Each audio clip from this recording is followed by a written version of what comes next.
La dirección espiritual personal es una práctica muy antigua y común en la vida de la Iglesia, complementaria de otras actividades catequéticas, formativas y doctrinales de carácter más colectivo. En un sentido amplio y genérico se puede remontar al mismo Jesucristo y a la época apostólica, aunque a lo largo de la historia de la Iglesia se ha ido enriqueciendo y ejerciendo de formas diversas.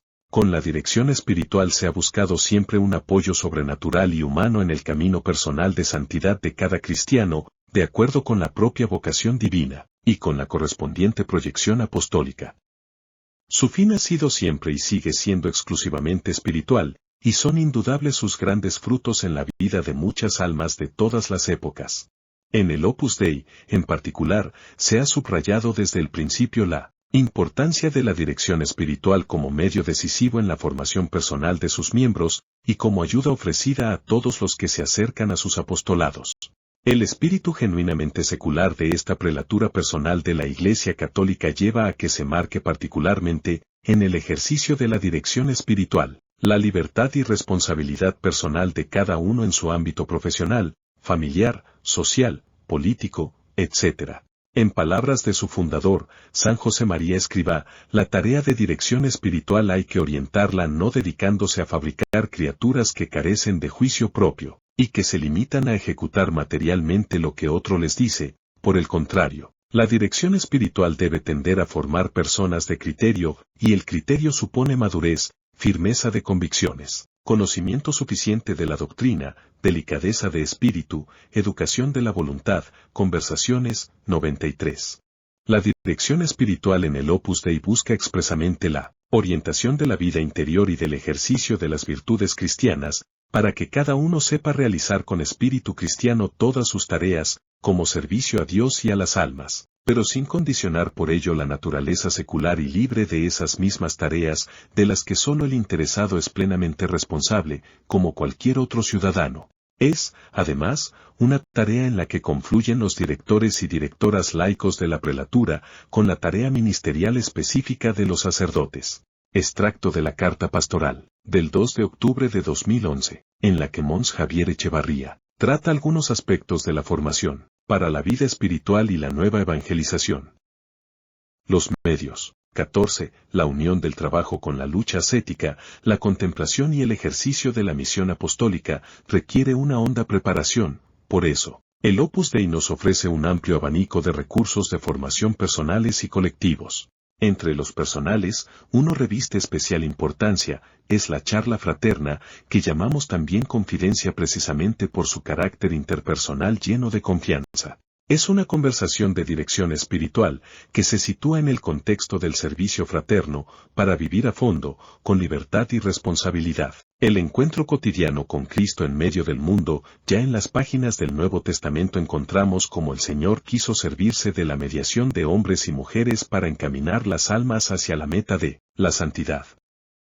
Cuando llama a San Pablo en el camino de Damasco, le pide que acuda a otro hombre, Ananías, que le comunicará lo que ha de saber acerca del nuevo camino que está a punto de emprender. Luego irá a Jerusalén Vidir Petrum, para ver a Pedro y aprender de él muchos aspectos de la doctrina y de la vida cristianas. De hecho, la dirección espiritual es una tradición cuyo espíritu se remonta a los primeros pasos de la Iglesia. En el Opus Dei, esa ayuda espiritual tiende a facilitar que las personas asimilen con fidelidad el espíritu que nuestro fundador recibió de Dios y nos transmitió, y que ha sido propuesto por la Iglesia como un camino de santidad. 15. San José María explicaba que, en la obra, la dirección espiritual personal se realiza in actu, es decir, en el momento en que se tiene esa conversación. Esa atención se sitúa en el ámbito del consejo para ayudar a progresar en la vida cristiana. Nuestro padre comparaba alguna vez la dirección espiritual a la tarea de un hermano, que se preocupa por la marcha de los hermanos más jóvenes, de un amigo o una amiga leales, movidos por el deseo de invitar a otros a ser mejores cristianos. En definitiva, la confidencia es una conversación entre hermanos, y no la de un súbdito con su superior. Los que atienden esas charlas fraternas actúan con una delicadeza extraordinaria, fruto de la preocupación exclusiva por la vida interior y las tareas apostólicas de sus hermanos, sin pretender jamás influir en los asuntos temporales, de carácter profesional, social, cultural, político, etc., de cada uno. En la obra, la separación entre el ejercicio de la jurisdicción y la dirección espiritual se asegura en la práctica, entre otras cosas, por el hecho de que precisamente quienes reciben charlas de dirección espiritual, los directores locales y algunos otros fieles especialmente preparados, y los sacerdotes al celebrar el sacramento de la penitencia, no tienen ninguna potestad de gobierno sobre las personas que atienden. El régimen local, en lo que comporta de capacidad de gobierno, no se refiere a las personas, sino solo a la organización de los centros y de las actividades apostólicas. La función de los directores locales, en lo que se refiere a sus hermanos, es de consejo fraterno. No coinciden en un mismo sujeto, por lo tanto, las funciones de jurisdicción y de ayuda espiritual.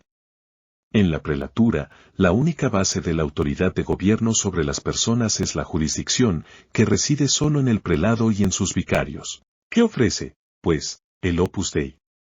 Fundamentalmente, una dirección espiritual a sus fieles y a las demás personas que la pidan.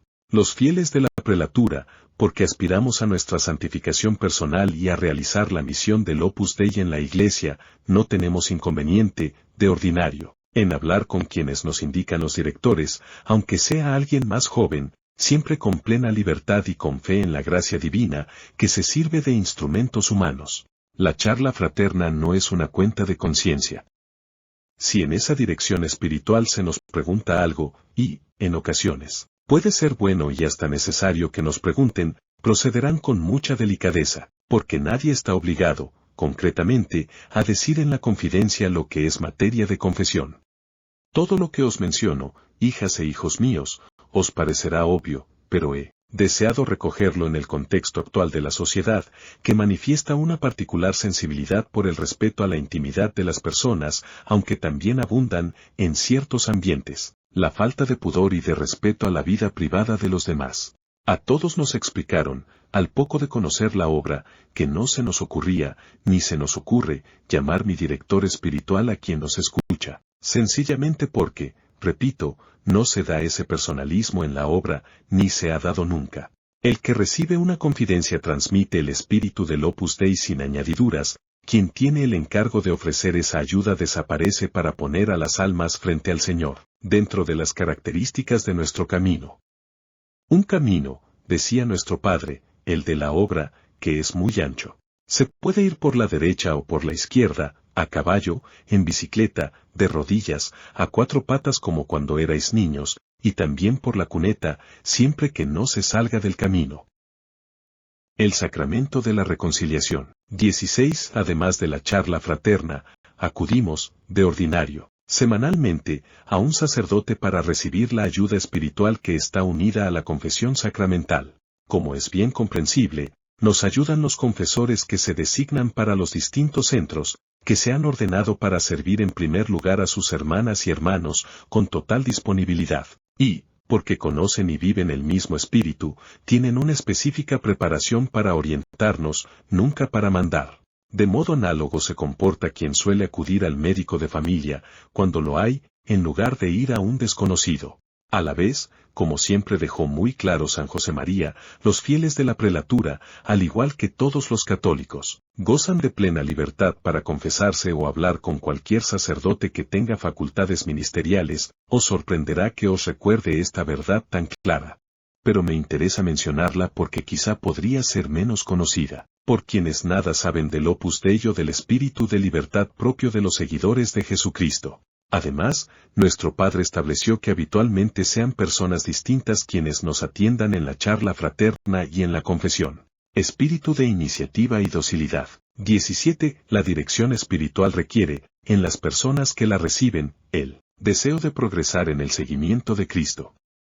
Son ellas las primeras interesadas en buscar ese impulso con la frecuencia oportuna, abriendo el corazón con sinceridad, de modo que les puedan sugerir metas, señalar posibles desviaciones, alentar en momentos de dificultad, facilitar consuelo y comprensión. Por eso, se mueven con espíritu de iniciativa y de responsabilidad. El consejo de otro cristiano y especialmente, en cuestiones morales o de fe, el consejo del sacerdote, es una ayuda poderosa para reconocer lo que Dios nos pide en una circunstancia determinada, pero el consejo no elimina la responsabilidad personal, Somos nosotros, cada uno, los que hemos de decidir al fin, y habremos de dar personalmente cuenta a Dios de nuestras decisiones. Al acudir a la dirección espiritual, para secundar la acción del Espíritu Santo y crecer espiritualmente e identificarnos con Cristo, debemos cultivar las virtudes de la sinceridad y de la docilidad, que resumen la actitud del alma creyente ante el Paráclito. Así describía esta recomendación San José María, dirigiéndose a todos los fieles, de la obra o no. Conocéis de sobra las obligaciones de vuestro camino de cristianos, que os conducirán sin pausa y con calma a la santidad. Estáis también precavidos contra las dificultades, prácticamente contra todas, porque se vislumbran ya desde los principios del camino.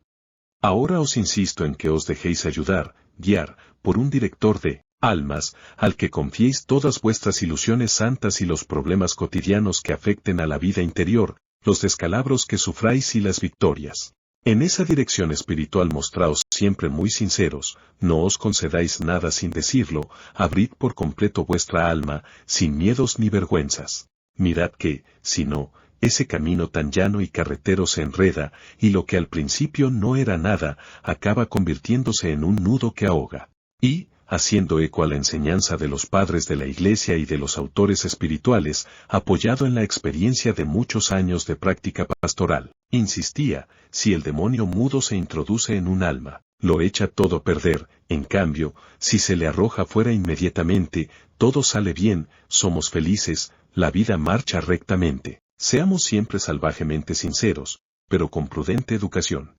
El Señor vuelca su gracia abundantemente sobre la humildad de quienes reciben con visión sobrenatural los consejos de la dirección espiritual, viendo en esa ayuda la voz del Espíritu Santo.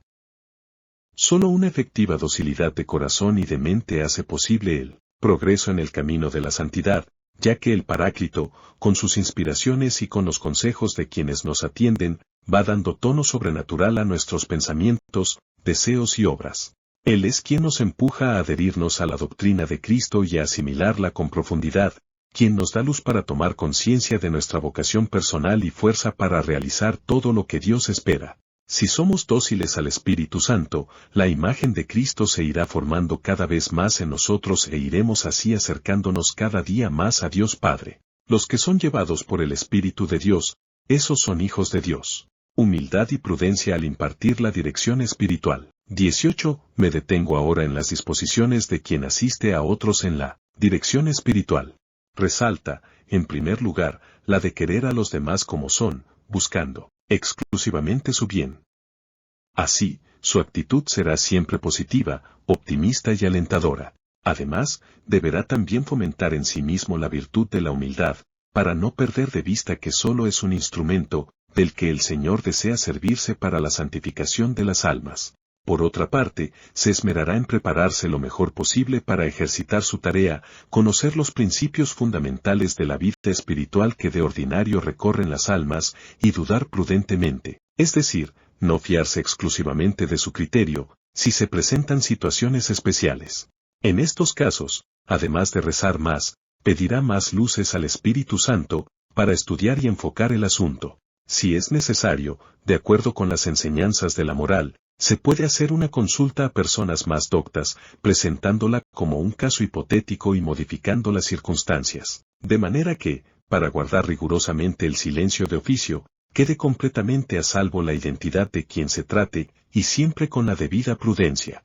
En la obra, desde siempre, conocíamos y aceptábamos expresamente que la persona con quien se habla fraternalmente pueda consultar al director pertinente cuando lo considere oportuno para ayudar mejor al interesado, con el fin de que quede aún más de manifiesto el espíritu de libertad y de confianza en esas situaciones, que no serán ni habituales ni frecuentes. La persona que recibe la charla fraterna plantea al interesado si desea pedir consejo él mismo a un director o si prefiere que lo haga el que escucha su confidencia. Es una manera de proceder que refuerza las medidas de delicadeza y de prudencia vividas desde el principio. A la vez, todos cuentan con la libertad de acudir directamente al padre o a un director regional o de la delegación, para hablar de la propia vida interior.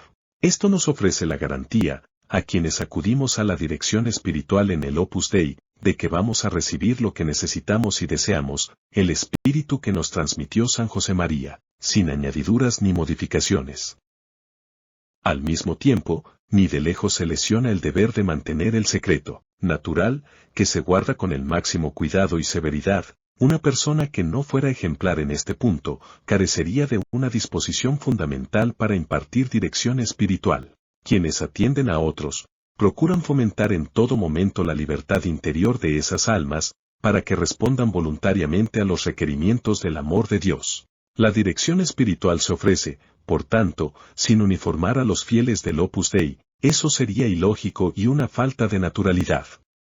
La obra nos quiere libérrimos y diversos, pero nos quiere ciudadanos católicos responsables y consecuentes, de forma que el cerebro y el corazón de cada uno de nosotros no vayan dispares, cada uno por su lado, sino concordes y firmes, para hacer en todo momento lo que se ve con claridad que hay que hacer, sin dejarse arrastrar, por falta de personalidad y de lealtad a la conciencia, por tendencias o modas pasajeras.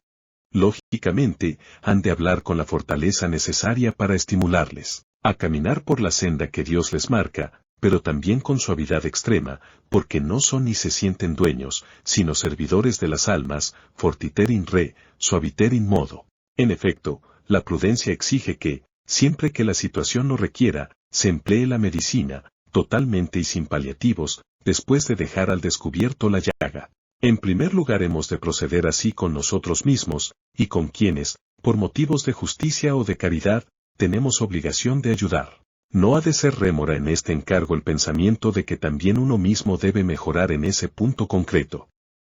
¿Acaso no cura un médico que esté enfermo, aun cuando el trastorno que le aqueja sea crónico? ¿Le impedirá su enfermedad prescribir a otros enfermos la receta adecuada?